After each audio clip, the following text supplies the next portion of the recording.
you're forever going to be on video. She didn't like me at all. What's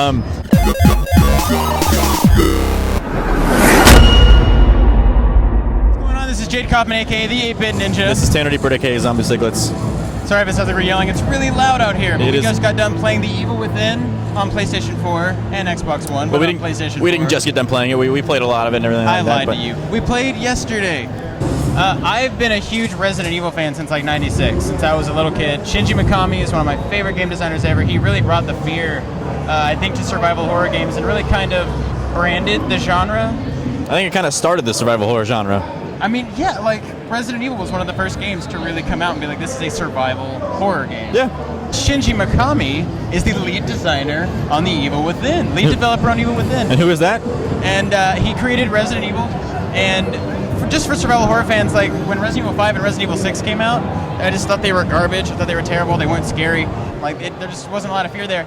And last night when we played Evil Within, it felt like I was playing Resident Evil 4 again. It felt like that was what I was supposed to be playing the whole time. And it was creepy, and it was dark, and it was scary. The best thing is we got to play in like this Evil Within experience is what it's called, where Bethesda set up this whole separate thing downtown, and we got to go into this like basically basement, and we walk into this not really super stoked. I'm not the biggest horror game guy.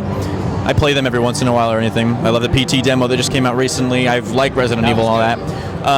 But I went into this just going, okay, I don't know what this is going to be. I hadn't even seen gameplay really before, so I didn't know it was like a third person, but like, you know, kind of survival horror inside this mansion kind of thing. But it actually was really, really awesome. It was really fun to play.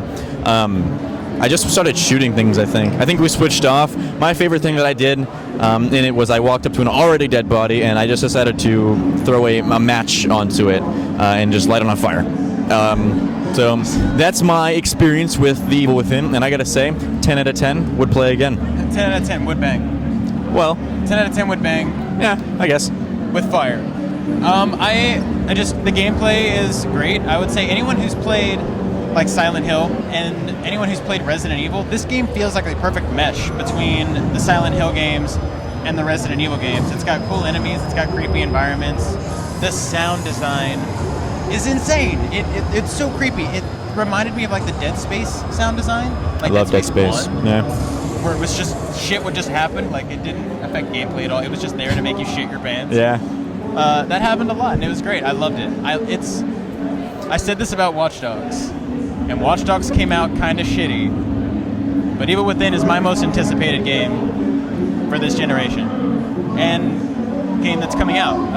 Definitely not mine. Definitely not mine, but it was fun. I'll probably play it. I might not buy it, but I might borrow it from him if I can. The one thing that probably turned me off the most about it was, and this is probably going to be just you're going to hate it, but the puzzles and kind of stuff. I don't want a game where it's just like you're in a mansion, and this is kind of how it was actually with our demo part, where there's this brain on a desk, and we went up to the brain, and you get to like choose where you want to poke at it, because I guess there's like tape recorder telling us where to poke at it, and it just every time you stab it, you lose health, and I was just like, I think you're losing health, Jade, and he was like, oh fuck, I am. So it just, I don't know. I don't know if I want to think that much when I'm playing it. I might just want to be scared. I might want to play a game where you just get scared enough. And I think that's where survival horror, that's what it is, and that's where it's definitely going. Like the PT demo, like I was saying about that, I don't know who figured that out.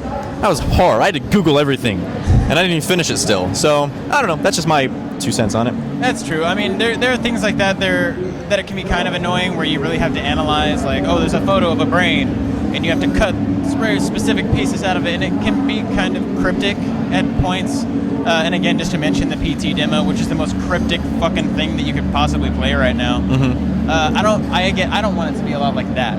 For me, the puzzle solving, I think, is a very, very important part of the game.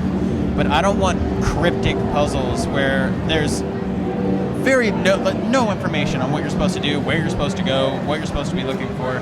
I'm not looking for anyone to hold my hand, but a little guidance sometimes is nice in games like this, in situations where you're scared and stuff like that. So, I don't know. Yeah, I get what you're saying, definitely. But we're probably going to buy it. Well, at least he will. The game comes out October 14th on next generation platforms, and I believe PC. I want this game so bad.